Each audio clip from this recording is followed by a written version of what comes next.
안녕하세요. 오늘 리딩은 명왕성이 물병자리에 들어가는데 이게 경제적으로 어떤 영향을 끼치는지를 좀 말씀을 드릴게요. 명왕성이 물병자리에 있는 동안 경제적인 그런 것들도 아마 상당히 많이 변화가 오게 될 거예요. US 달러가 1792년도에 만들어졌어요. 1789년도에는 프랑스 혁명이 일어나서 유럽 전역에 경제적인, 사회적인, 정치적인 어마어마한 변화가 있었어요. 그때도 명왕성이 물병자리에 있었어요. 실리콘밸리 이 은행은 문제가 그냥 하나의 빙산의 일각이에요. 왜 이런 일이 벌어졌는지, 이게 지금 어디로 가고 있는지 짐작은 해볼 수 있어요. 이게 왜 벌어졌는지. 그렇지만 정확한 건 아니에요, 사실은. 실리콘밸리 은행은 tech startups, 그러니까 그 그러니까 주자이잖아요. 기술주, 이렇게 tech startups, 그러니까 기술을 요하는 그런 회사들이 시작하는 회사들, 그런 회사들을 주로 담당하는 은행이었어요. 벤처 테크놀로지에 말하자면은 50%, 거의 50%를 이 실리콘밸리 은행이 책임을 지고 있었던 거예요. 그게 부도가 난 거예요. 이 은행은 미국의 탑 20, 그러니까 20개 은행 중에 최고, 그러니까 큰 은행 중에 20개 중에 하나였어요. 이 은행이. 작년에 이 사람들 에셋, 그러니까 이 사람들 자산이 209조, 209 빌리언 있었다고 해요. 그리고 반즈도 팔고, 시큐리티도 팔고, 트레저리도 팔고, 전부 다 팔아서 2.25조, 그렇게 했는데도 2.25조밖에 안 되는 거예요. 자기네 밸런스 시트를 조금 채워넣기 위해서. 그러니까 연방정부가 They are in between a hard and rock place인 거예요. 이게 뭐냐면 제가 볼 때는 이자를 이런 거는, 이런 전문적인 거는 경제 전문가들한테 물론 더 들으시면 되는데, 연방정부가 이자를 계속 올리고 있잖아요. 그러니까 은행이 자꾸 손해를 보고 있단 말이에요. 그리고 그래서 돈을 굉장히 많이 잃어버렸고, 과연 그런데 한쪽에서는 인플레이션이 하늘 치솟게 올라가니까 자꾸 올린 거예요. 할 수 없이. 그래서 경제라는 것을 그냥 자연적으로 조금 힘들더라도 인플레이션이 올라가면 자연적으로 올라갔다가 조금 손질을 해서 이렇게 내려오게 하고, 증권도 마찬가지예요. 떨어지면 떨어지는 대로 내버려 뒀다가 스스로 건강하게 또 조금씩 올라가게 하고 이래야 되는데, 돈을 벌기 위한 욕심이 많은 자들이 레귤레이터가 되다 보니까 자기네 마음대로 돈을 우물에서 물 퍼듯이 막 퍼쓴 거예요. 우물이 말라버리고 있는 거예요, 지금. 제가 볼 때는 그런 형상이에요. 은행이 이자율이 팡팡팡 올라가는 바람에 700, 그러니까 7천만 불을 손해를 봤다고 해요. 그런데 고객들을 보호조차도 안 하고 있었대요. 고객들을 보호하지도 않고. 그러니까 이게 FTX 있죠. 샘 뱅크먼. 제가 그 크립토 커런시 얘기했었죠. 똑같은 일이 벌어진 거예요. 똑같은 일이. 정부가 똑같은 짓을 또 한 거예요. 국민들에게. CEO들, 은행의 CEO들이 정부 레귤레이터, 법을 만드는 자들 직책에 앉아 있는 거예요. 그러면서 걱정할 거 없어. 잘 해결될 거야. 그리고 자기들은 범죄를 저지르고 있어요, 한편으로. 이런 식으로 지금 여지껏 해오고 또 앞으로도 이렇게 하려고 할 거예요. 그런데 지금은 그런 때가 아니라고 제가 그랬어요. 지금은 캐프리콘에서 나갔기 때문에 탑다운 가버먼트 그런 영향이 빠져요. 모두 이렇게 똑같이 평균적으로 평등하게 되고자 하는 에너지의 운기가 들어오고 있는 시대이기 때문에 유럽의 귀족들이 다 나가 떨어지고 민주주의가 생기고 경제체제가 바뀌고 러시아에 그런 일이 생기고 그랬듯이 또다시 그 바람이 또 불어오는 거예요. 프랑스에서 연금 타먹을 수 있는 나이가 64세로 바꾼 거예요. 그런데 이거는 정말 어떻게 할 수가 없어요. 왜? 사람들이 옛날처럼 빨리 죽질 않잖아요. 첫째. 그러니까 이건 큰 문제인 거야, 사실은. 옛날처럼 그냥 빨리 죽으면은 60살부터 하는데, 이건 100살까지 사는데, 60살도 일할 수 있는 나이란 말이에요, 지금은. 그러니까 꼭 연금 올리는 거를 나쁘다고 해야 되나? 왜냐면 애들은 일을 안 하려고 그러고, 2030들은 일을 안 하려고 그래요. 밀레니얼들은. 우리나라는 뭐 MZ세대라고 그러고 미국에서 밀레니얼이라 그러는데 그러면 퇴직해서 연금을 받아 먹고 사는 사람들은 그 돈이 있어야 받아 먹을 거 아니에요. 그런데 그렇게들 지들끼리 은행의 CEO가 법을 만드는 자리에 가서 짜고 치는 이런 짓거리들을 오랫동안 해오면서 리스크 매니지먼이 하나도 없었어요. 하나도 없고 무능력하든지 계획적으로 악의적으로 이런 짓거리들을 한 거예요. 그런데 문제는 은행이 망한다는 소리를 방송에 떠들기 전에 머펫 CEO가 자기 스탁을 다 팔아버렸어요. 과연 몰랐을까요? 다 알고 있었다는 거예요. 그래서 여러분들한테 제가 증권하는 거는 정말 위험한 거라고 자꾸 말씀드리는 이유가 이런 짓들을 하고 있기 때문에 하지 말라고 말씀드리는 거예요. 우리들은 그들의 희생타예요, 다. 갖다가 바치는 거예요, 내 재산을. 정말 그냥 평범한 좋은 회사에 증권을 사서 10년, 20년 묻어놓고 그 돈이 디비덴을 주고 1년에 한 번씩 그리고 스탁 스플릿 하면은 또 숫자가 또 늘어나고 이렇게 하는 것을 사람들이 이제 안 하려고 그래요. 세상이 잘못 돌아가고 있다고 제가 그랬어요. 그래서 개빈 캘리포니아 주지사 난 그 남자가 다음에 대통령이 된다고 생각해요. 너무 싫어요, 남자. 그런데 이 남자가 돈이 은행에 있었던 거예요. 백악관에 쫓아가가지고 정부가 도와줘야 된다고. 그래가지고 껴들은 거예요. 은행이 돈이 탈탈 다 바닥이 나고 난 다음에 백악관에 가가지고 나 돈 찾아와야 된다고. 그러니까 바이든이 최선을 다해서 살려놓은 거예요. 그러니까 끼리끼리 다 헤쳐먹는 거예요. 자기들끼리. 그 돈은 다 어디서 왔을까? 다른 은행에서 박박박박 긁어 모은 거예요. 누룽지 긁듯이. 그리고 FDIC, 그러니까 Federal Deposit Insurance Corp 이게 끼어들어가지고, 그러니까 저금을 한 사람들을 보호해주는 보험회사죠. 지네가 딱 끼어들어가지고 사람들을 다 돈을 준 거예요. 그리고 겉으로 볼 때는 야, 다 줬으니까 이제 해결 다 됐다. 사람들이 안심을 탁 하는 거예요. 그래서 정확하게 그 짓들을 한 거예요. 사람들 보고 한숨 마음을 놓고 긴장을 풀게 하기 위해서. 저는 의심이 더 가요. 그렇게 하니까 저거 말이 되나?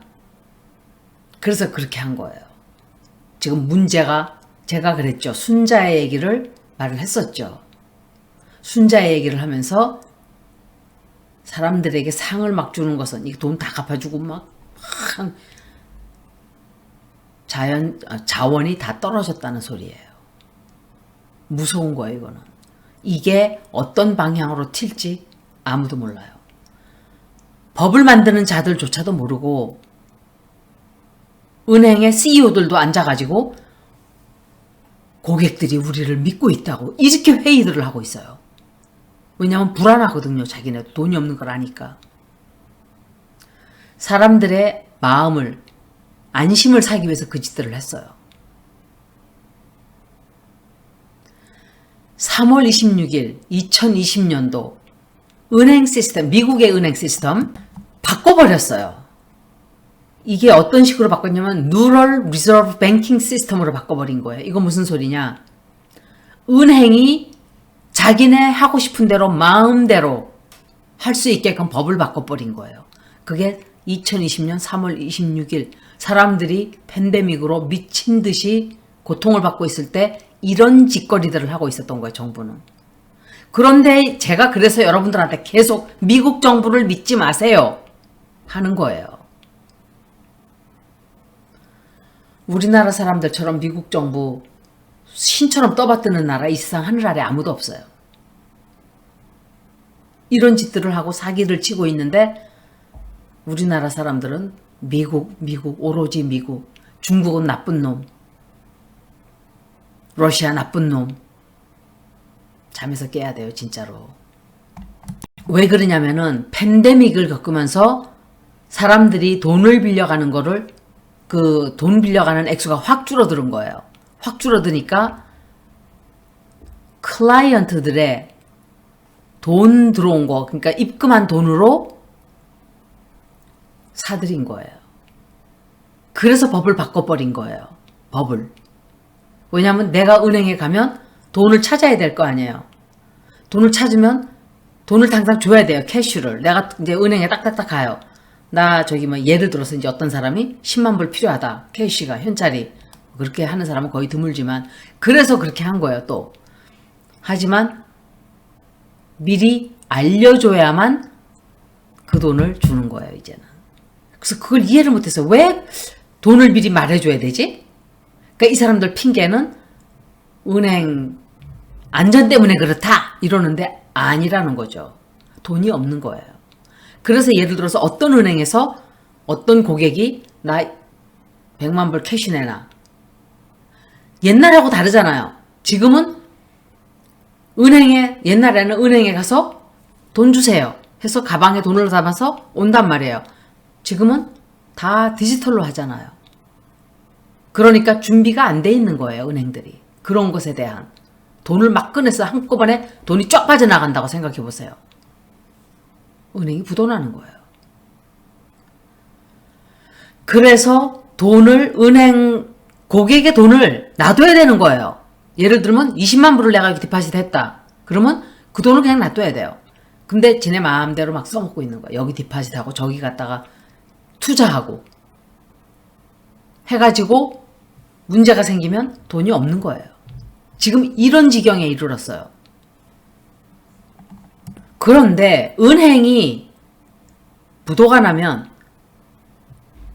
극단적으로 super deflationary, 이거는 인플레이션이 아니고 디플레이션이 된대요. 이게. 그러니까 양쪽 다 골치가 아픈 거예요. 정부에서 볼 때는. 지금 바이든이 무슨 생각으로 유크레인에 몇 조 달러 계속 몇 조 달러를 쏟아붓고 있어요. 그리고 기시다는 젤렌스키를 만나러 갔죠. 그런데 우리나라 멍충이들은 내가 유크레인 전쟁에 가서 싸우리라 이러고 간 쪼다들이 있어요. 제가 그랬죠, 그때. 전쟁에 왜 껴드냐고, 우리나라가. 그리고 시진핑과 푸틴을 만나서 지들끼리 푸틴이 아니라 그래요. 얼굴 비교를 했는데 아니에요. 그러니까 대역인 거예요.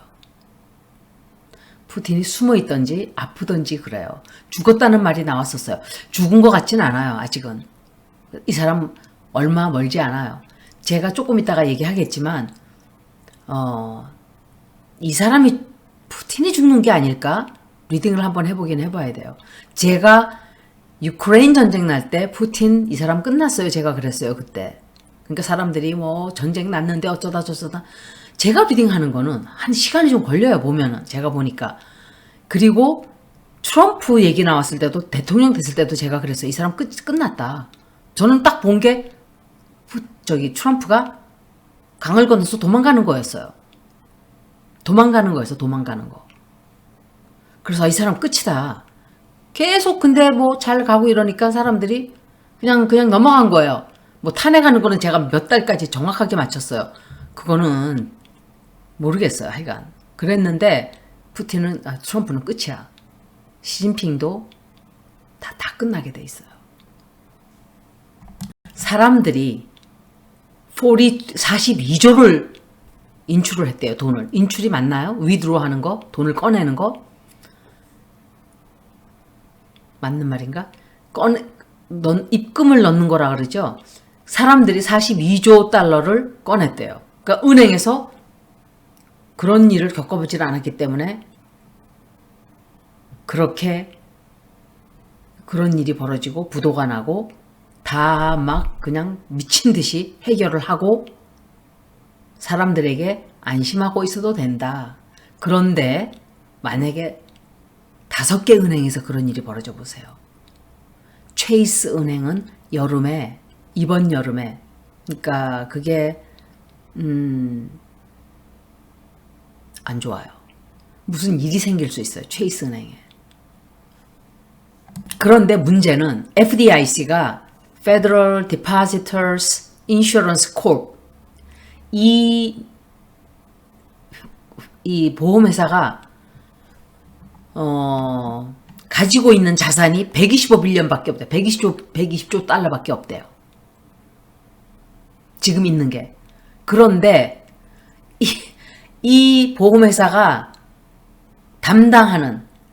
커버하는 액수는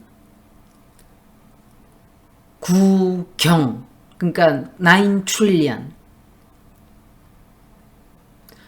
900조 9천조 그러니까 몇백 배예요. 그러니까 1%도 안 되는 거예요. 1%도 가지고 있는 돈이 만약에 전부 다 사람들이 돈을 다 가지고 나온다 그러면 1%밖에 도와줄 수가 없어요. 2008년 다시 시작되는 거예요. 2008년처럼 리먼 사태처럼.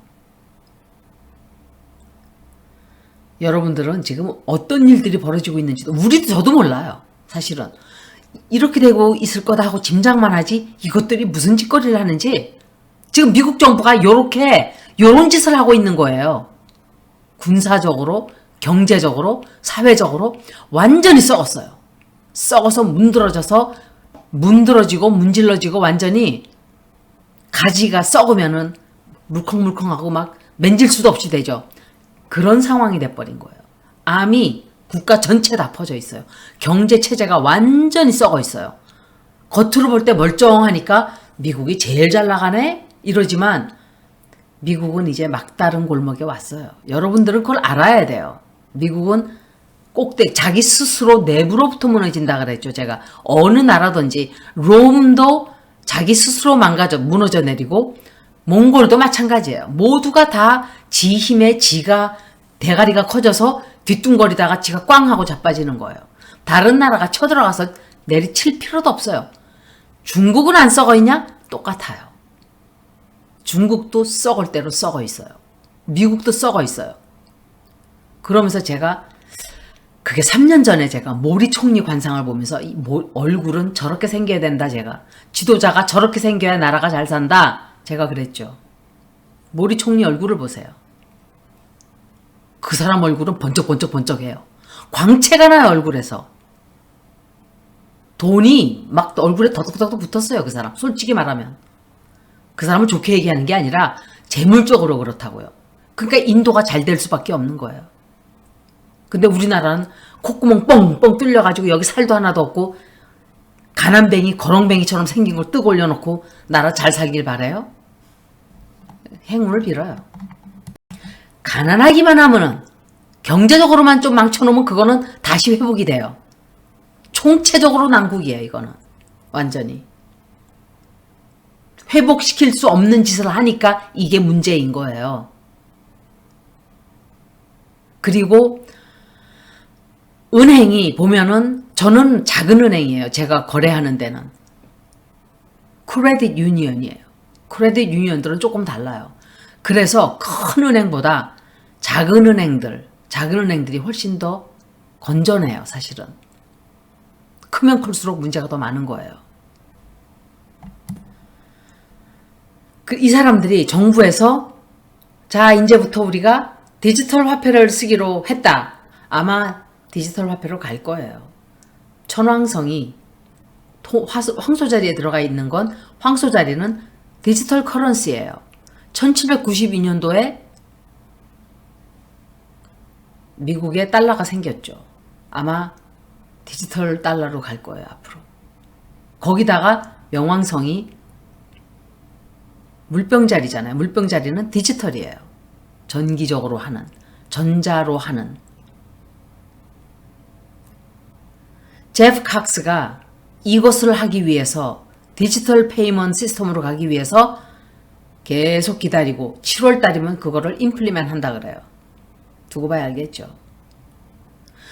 여러분들 중에 증권을 투자하는데 짐 크레이머라는 사람을 듣고 한다면 그 사람은 90% 개소리예요. 90% 틀려요.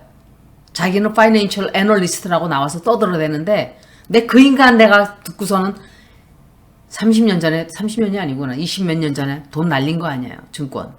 그 인간 말 듣고 하다가 완전히 반대로 믿으면 돼. 반대로.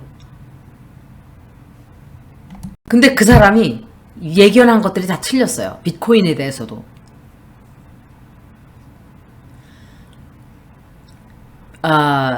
비트코인의 그 명왕성이 이거는 제가 어떤 사람이 파이낸셜 그 증권 하는 사람이 제가 점성학 하는 사람 도움을 좀 얻었어요. 비트코인의 명왕성이 있던 자리가 비트코인의 태양 자리로 들어간 거예요. 태양으로.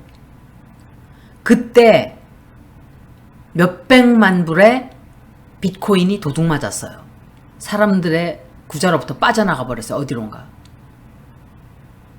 우리가 이제 사우스 노드가 6번째 집에 있는 화성으로 다가가고 있어요.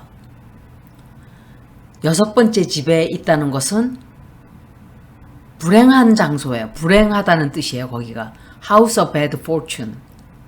운수가 나쁜 집이라고 쳐요. 그리고 건강이 좋지 않고 bad health, 벌고 자리, 처녀 자리예요. 그리고 사우스 노드는 항상 손해예요. 손해, losses. 노스 노드는 돈을 버는 자리예요. 그리고 스콜피오는 은행을 말한다고 제가 그랬죠. 뱅킹, 빅뱅크 시스템. 2달 기다리면 이제 그 일이 벌어지는 거예요. 어떤 까르마적인 그런 일들이 벌어질 거예요. 그리고 산 양자리에서 에쿠낙스가 준분이 벌어졌죠. 항상 점성학에서는 이때가 신년이에요. 신년. 그 다음날 뉴문이 나타났는데 안 보였어요. 인비지블 하게 된 거예요. 그리고 목성이 잠깐 사라져요. 한 5월 중순까지 사라져요. 이거는 어떤 1년 내내 이런 형상이 벌어지는데 그러니까 마지막 이 주피터가 지구에 굉장히 가까이 오고 사라졌을 때 JF 케네디가 암살됐어요. 그래서 지도자 중에 좀 유명한 사람이 죽을 수가 있다 이렇게 말을 하는 거예요.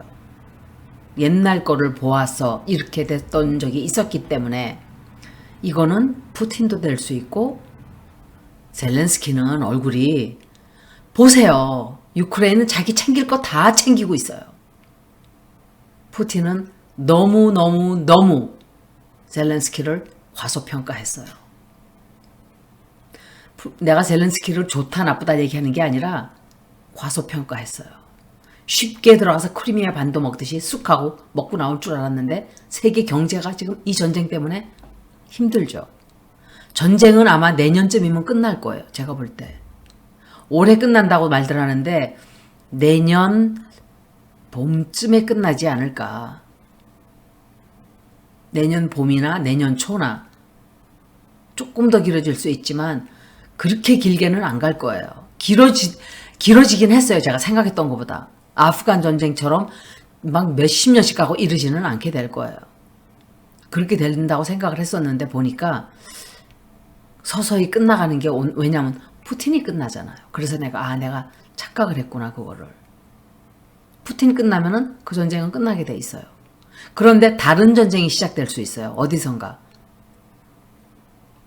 그리고 예수교인들은 점성학 읽는 사람 중에 예수교인들은 이때 예수가 태어났다 이렇게 말을 해요. 태어나는 사람도 있고 죽는 사람도 있고 그러니까 어떤 월드 리더에 영향을 끼치는 그런 운기인 거예요.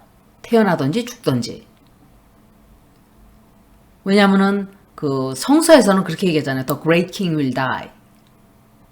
그리고 enemy king will die.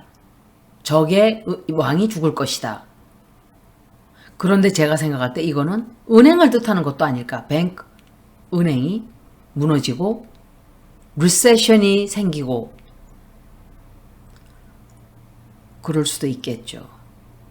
그런데 은행 문제는 굉장히 커요. 이거는 정말 제가 짐작을 못하겠어요. 어떤 방향으로 튀어서 잘못돼서 그래서 이게 어쩌면은 세계 대공황으로 연결이 되는 게 아닐까.